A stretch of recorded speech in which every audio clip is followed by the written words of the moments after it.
The morning air on Kepler 442b tasted of copper and ozone. Sarah Chen adjusted her field scanner with steady hands, though her heart hammered against her ribs. 3 months into humanity's first xenobiology expedition beyond the solar system, she had grown used to the planet's strange rhythms. The twin suns cast overlapping shadows that danced across the crystalline forest floor, and the native flora hummed with bioelectric energy that made her hair stand on end. But today felt different. Wrong. The Zephyrian cubs she had been studying for weeks were huddled beneath the shelter she had built for them, their normally vibrant blue fur dulled to gray with fear. When she had found them orphaned after a landslide, the expedition commander had ordered her to leave them. "We're not here to play nursemaid to alien wildlife," Commander Brooks had said.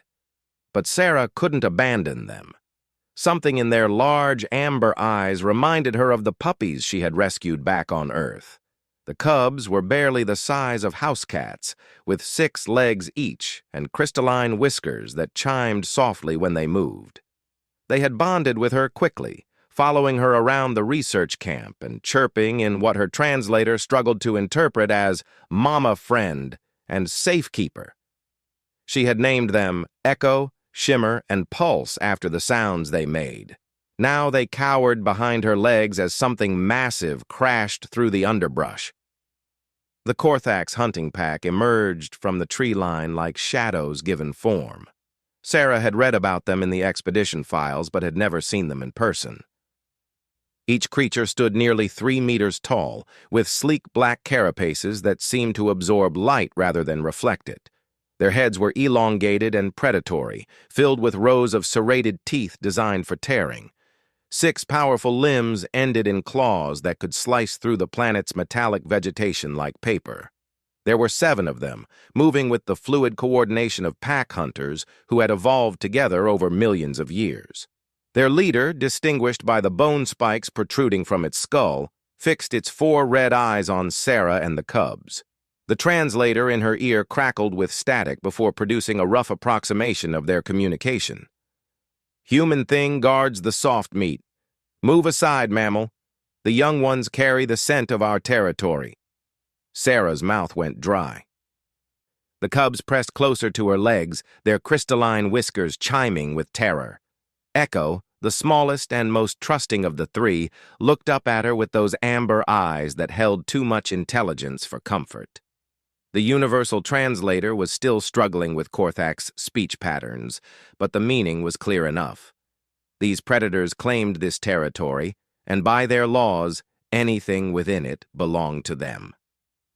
"These cubs are under my protection," Sarah said, surprised by the steadiness in her own voice.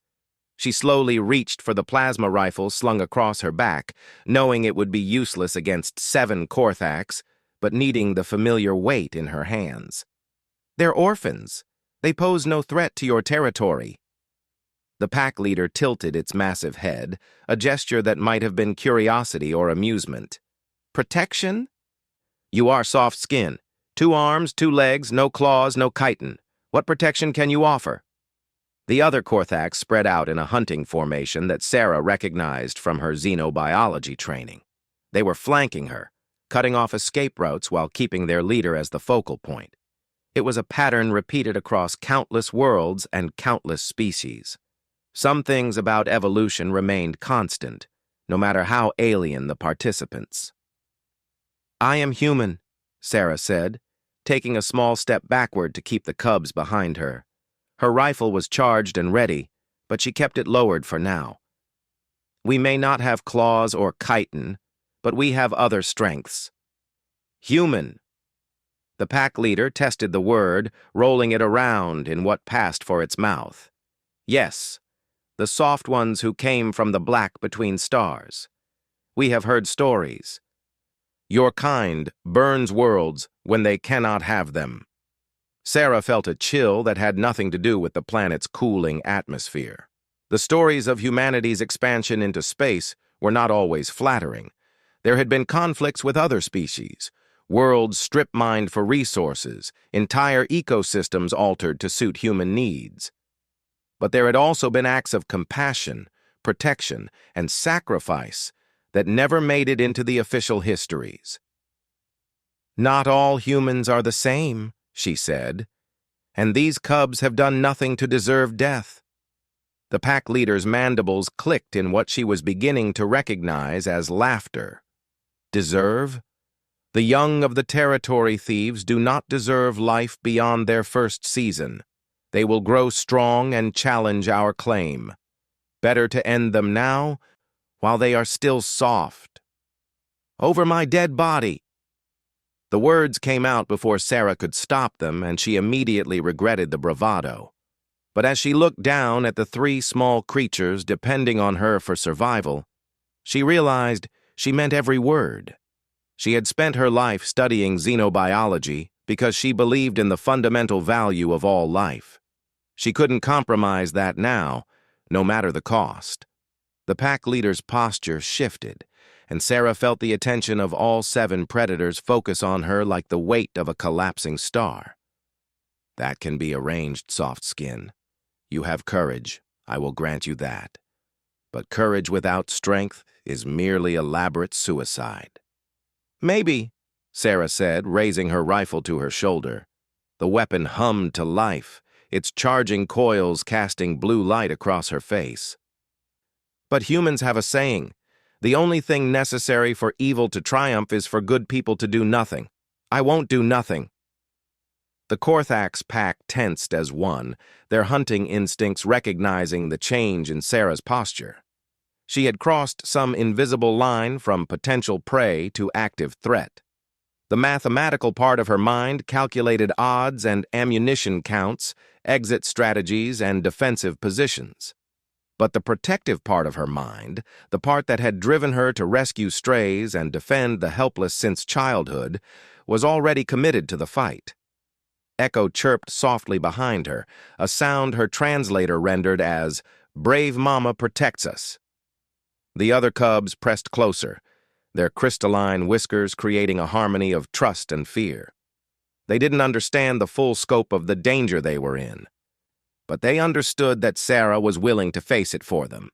The pack leader's claws extended with a sound like sword blades being drawn. "So be it, human. You will die first, and then we will feast on the soft meat you died protecting. Perhaps your sacrifice will make them taste sweeter." Sarah adjusted her grip on the rifle and felt something shift inside her chest. It was a feeling she had read about in the old military histories. The moment when a human being stopped thinking like prey and started thinking like a predator.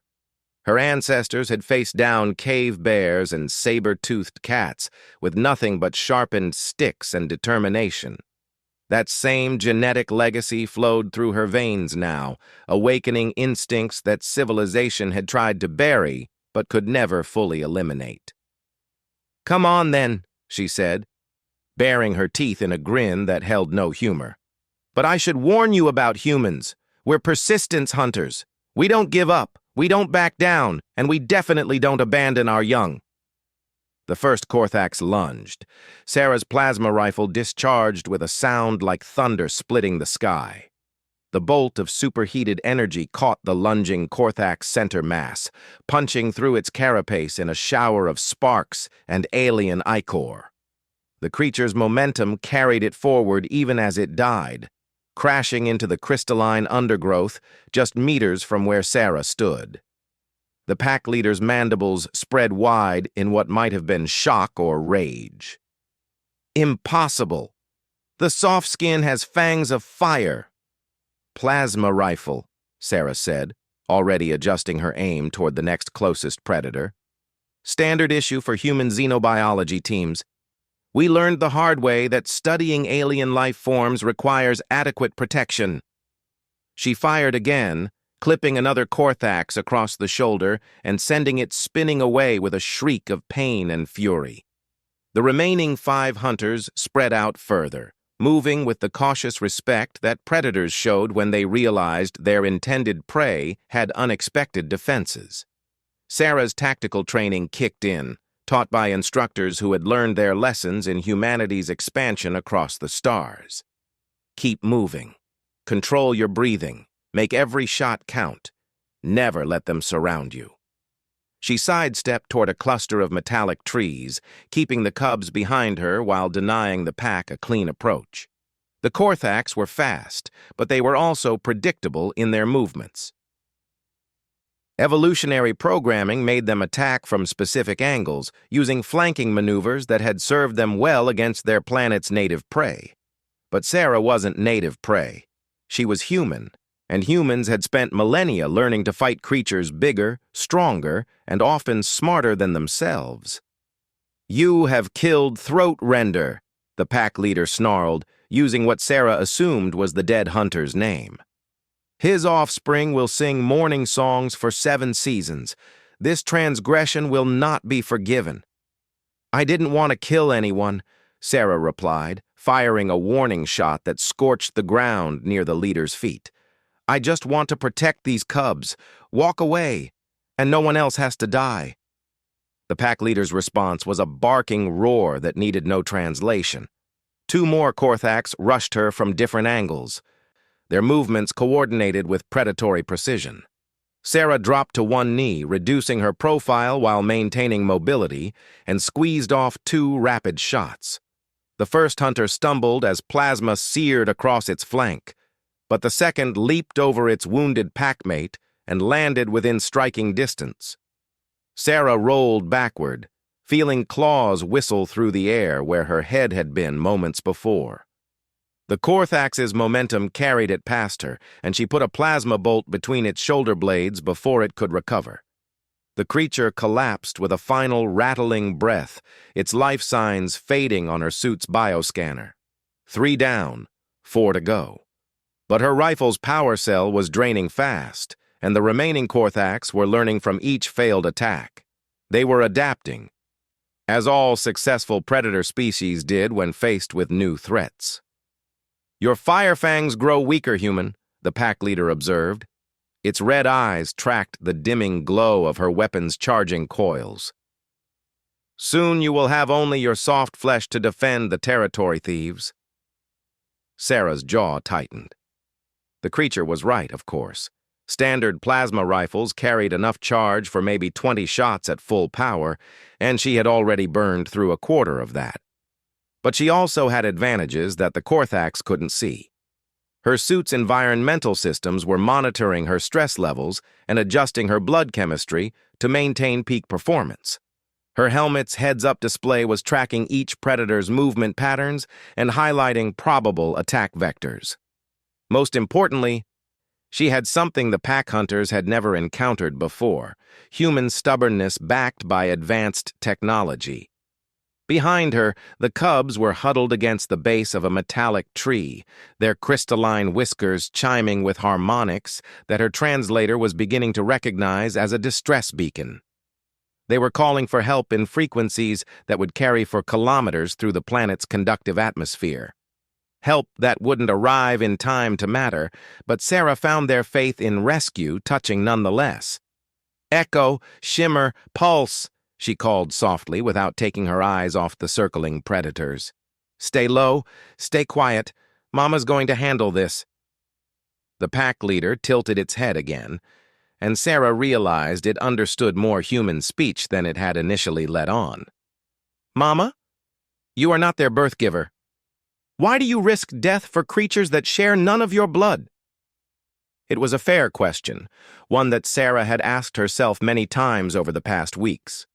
The logical answer was that the cubs represented valuable xenobiological specimens, rare examples of Zephyrian neural development that could advance human understanding of alien psychology. But that wasn't the real reason, and they both knew it. "Because someone has to," she said. "Because they're helpless and afraid, and I have the power to protect them. Because that's what humans do.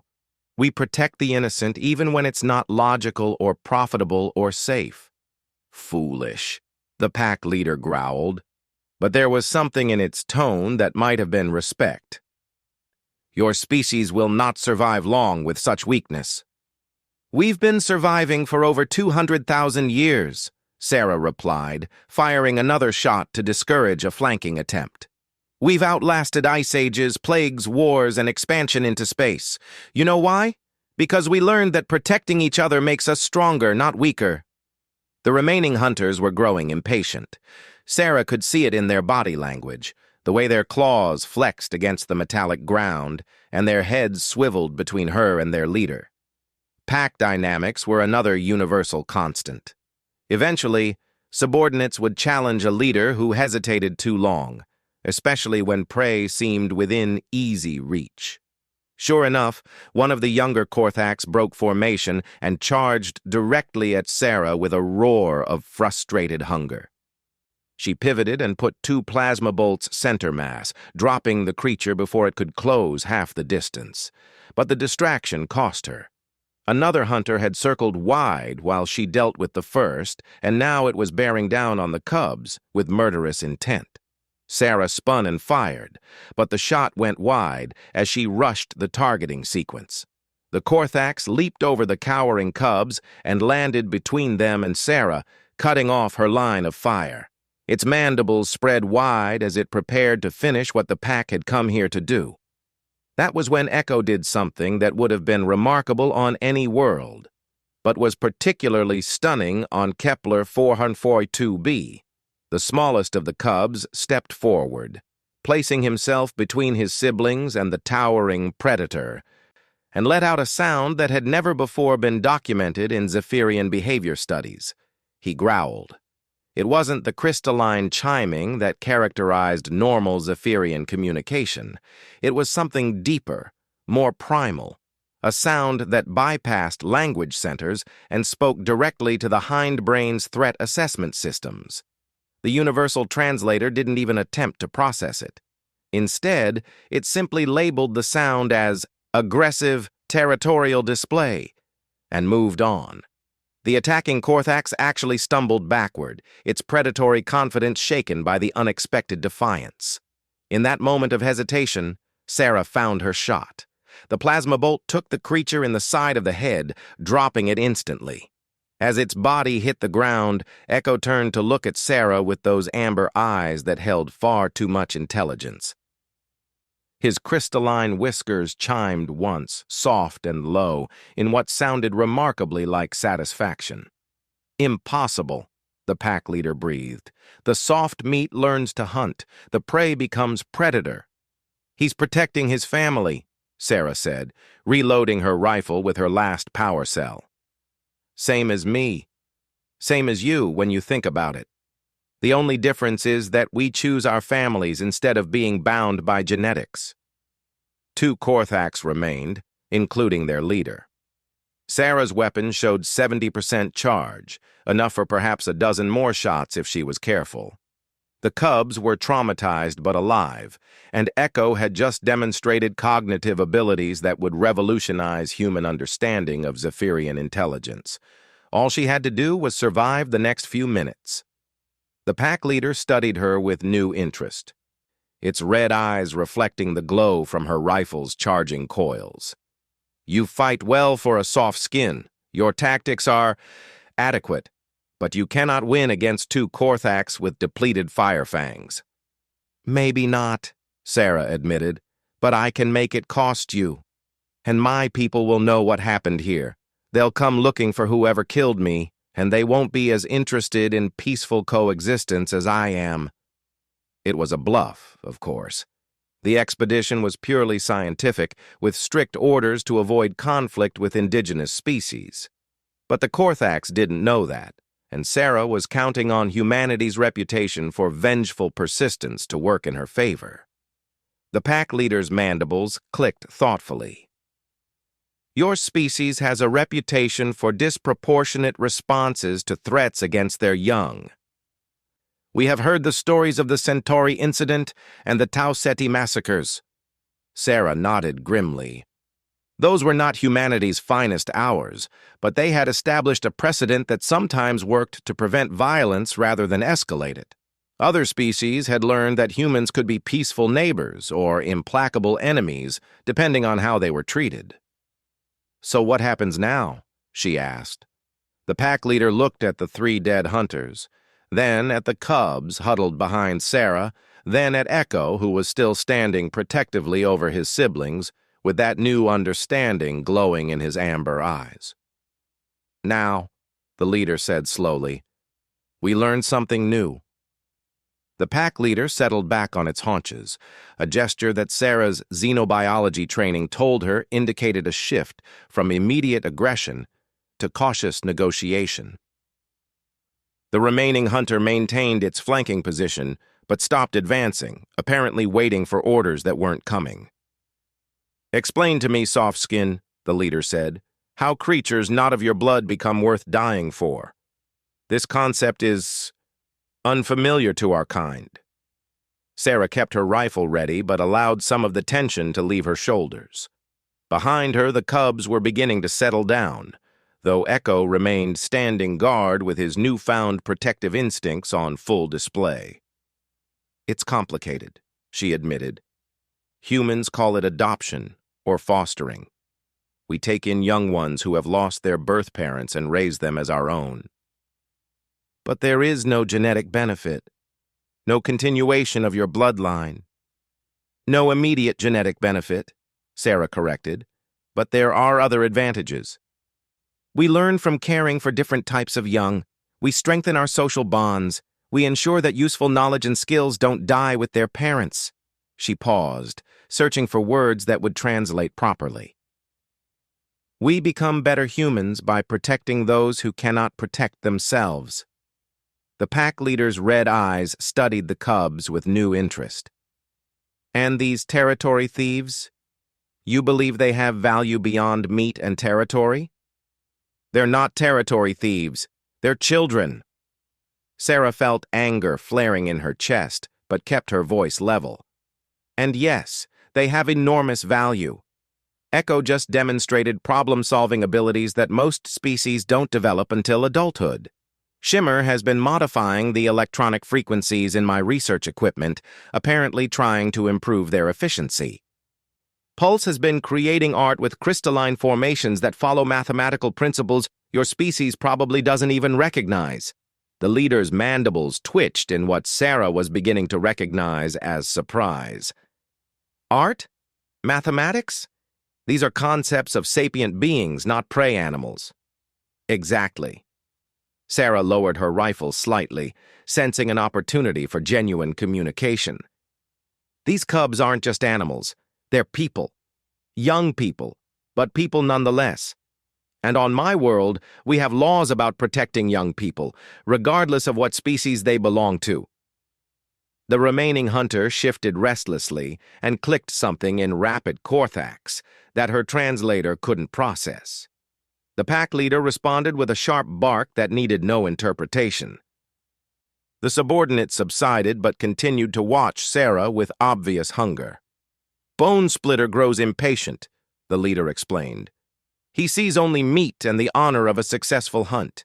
He does not understand why we waste words with soft skins and territory thieves." "And what do you see?" Sarah asked. The pack leader was quiet for a long moment, studying the scene before him. 3 dead packmates, testament to human firepower and determination. 3 alien cubs that had somehow earned the protection of a creature from another star system. 1 small Zephyrian who had learned to growl like a predator in defense of his siblings. "I see," the leader said slowly. "Something that changes the shape of the hunt." Echo chose that moment to step forward, placing himself directly between Sarah and the pack leader. His crystalline whiskers chimed with harmonics that her translator struggled to process before settling on Challenge Protection Family Unit. The small creature was barely the size of a house cat, facing down a predator that could swallow him whole, and he showed no fear whatsoever. "Remarkable," the pack leader murmured. "The soft meat learns to hunt, and the hunter learns to protect. You have altered their development patterns, human. They are becoming something new." "Not just them," Sarah realized. "I'm becoming something new, too. 3 months ago, I would never have believed I could fight 7 Korthax and survive. But when someone threatens my family..." She shrugged. the gesture encompassing everything she couldn't put into words. The pack leader's attention sharpened. Family, not pack, not brood. Family. Family, Sarah confirmed.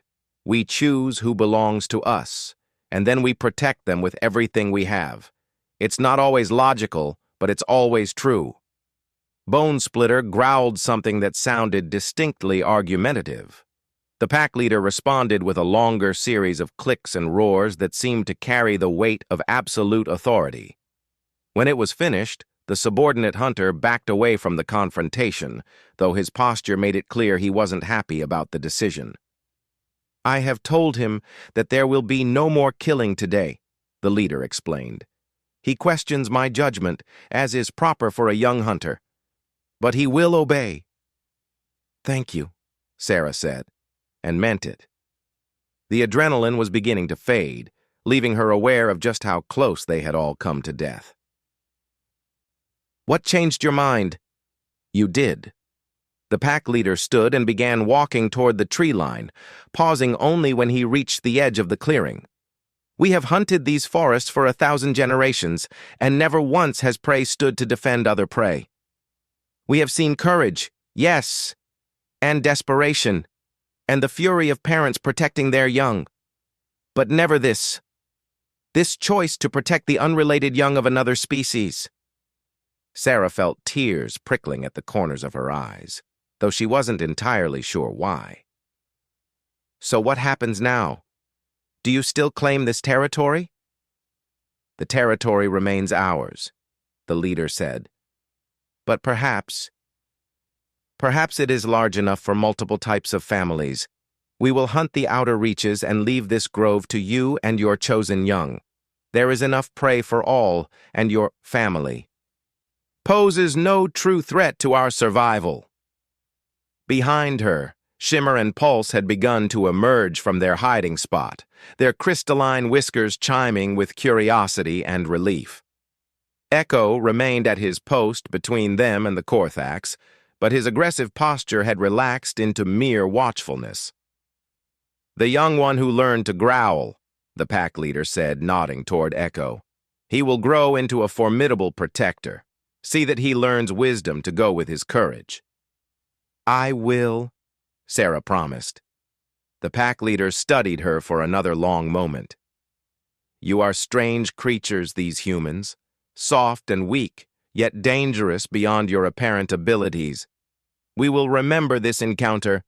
Perhaps we will speak again when the seasons have turned and wisdom has had time to grow. I'd like that, Sarah said. There's probably a lot we could learn from each other. Indeed. The leader turned to follow his subordinate toward the deeper forest, then paused one last time. What are you called? Protector of the Territory Thieves. Sarah, Dr. Sarah Chen. I am Night Stalker who hunts beneath stars. Until the seasons turn, Dr. Sarah Chen, may your family prosper. And may yours, Sarah replied. The two Korthax disappeared into the metallic underbrush, leaving Sarah alone with 3 traumatized but alive cubs and a clearing full of evidence that humanity had just passed another test in its expansion across the stars. She sank to her knees as the adrenaline finally left her system and found herself surrounded by warm, furry bodies and the gentle chiming of crystalline whiskers. It's okay, she whispered, gathering the cubs into her arms. We're safe. We're all safe. Echo looked up at her with those amber eyes that had seen too much in the past hour and chimed something that her translator rendered as family protector safe always. Shimmer and Pulse added their own harmonies, creating a complex musical pattern that spoke of trust and gratitude and love that transcended species barriers. 3 weeks later, when the expedition's scheduled supply drop arrived, Sarah submitted her report along with requests for additional resources and extended mission parameters. The behavioral modifications in the cubs were too significant to ignore, and the potential for peaceful contact with the Korthax represented a diplomatic opportunity that could reshape humanity's expansion into this sector. Commander Brooks wasn't entirely happy about her decision to engage hostile aliens in combat, but the results spoke for themselves. The Cubs had demonstrated tool use, abstract reasoning, and protective behaviors that placed them firmly in the category of sapient beings. The Korthax had shown unexpected flexibility in their territorial behavior and genuine interest in interspecies communication. Most importantly, Sarah had proven once again that humanity's greatest strength wasn't their technology or their weapons or their ability to adapt to hostile environments. It was their willingness to stand up for those who couldn't stand up for themselves, regardless of the cost. 6 months after the encounter, Night Stalker who hunts beneath stars approached the research camp under a flag of truce. He carried no weapons and made none of the aggressive displays that characterized Korthak's territorial behavior. Instead, he sat down at the edge of the clearing and waited patiently for Sarah to notice him. When she did, accompanied by 3 rapidly growing cubs who still chimed "Family Protector" whenever they saw her, the conversation that followed would lay the groundwork for the first formal alliance between humanity and a Korthax clan. It was a small step, perhaps, but it was built on a foundation that had proven itself under fire. The foundation of a human standing between predators and innocents, growling back with everything she had. And in the end, that made all the difference.